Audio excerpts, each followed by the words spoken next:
Alright you guys, today I was going to provide a video on how to tie braid directly to your bait caster. First off, make sure with your spool that you're using that there's enough line on it to ensure that you are capable of fully spooling your reel of choice. You will be missing the first step. The first step is actually running the line through your guides prior to your reel.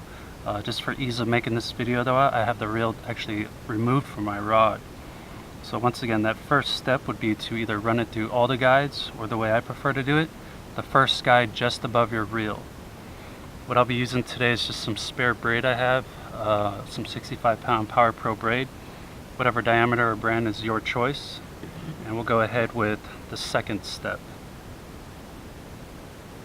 So what you're going to do is you're going to take your tag end and run it through the line guide here. And then once you do that, you're going to stick it through one of the ports of your reel. Oops. And then rotate until you can grab it after making a full rotation.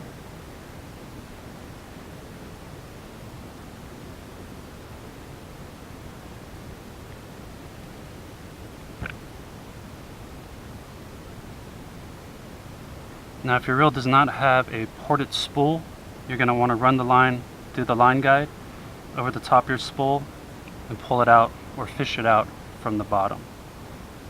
Once you've done that, it'll bring you to this step now. What you're going to do is you're going to take your tag end, you're going to make an overhand knot,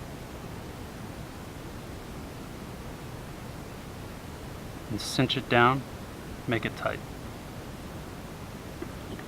From there you're going to cut off the remaining line there,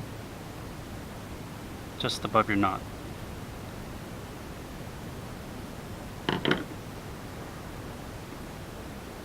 Okay, once you're there, you're going to reach in and grab the line that's going over the top of the spool.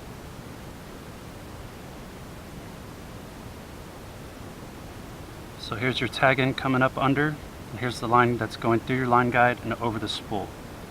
You're going to pull some of that up, and you're going to take your tag end, you're going to go under that, not tying to that, but to the line that's going under the spool. You're going to tie another overhand knot,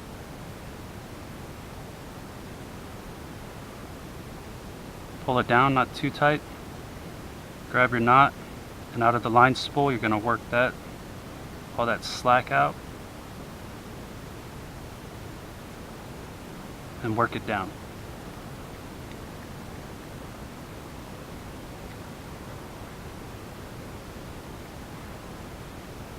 Alright, once you've gotten to that step there, you typically have an arbor knot, but what happens is that that line will just free spin on there as you're trying to spool it. So now this is the crucial step to allowing it to actually adhere to the spool and prevent any slippage.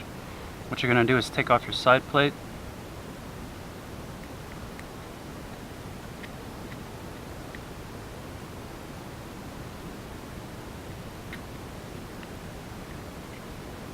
move that and get that out of the way. You're going to pull your spool out. You're going to have a little bit of possible resistance as the line's going to be coming up over here. So from here you're going to pull out some workable line. And as you can see with the arbor knot with braid, it just slides on there. You're going to take your line and you're going to do what's called a half hitch. So you're going to make a loop. Once you've done that, you're going to bring it up and over the spool. You're going to work that tight. You can see it's still slipping. You're going to rotate to the other side and do the same exact thing. Make another half hitch.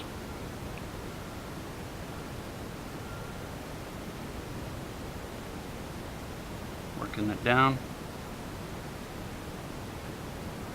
Rotate to the opposite side again. Another loop, also known as a half hitch.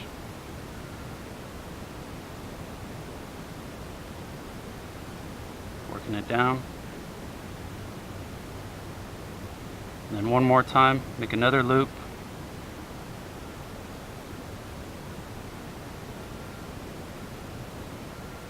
Remembering to rotate sides.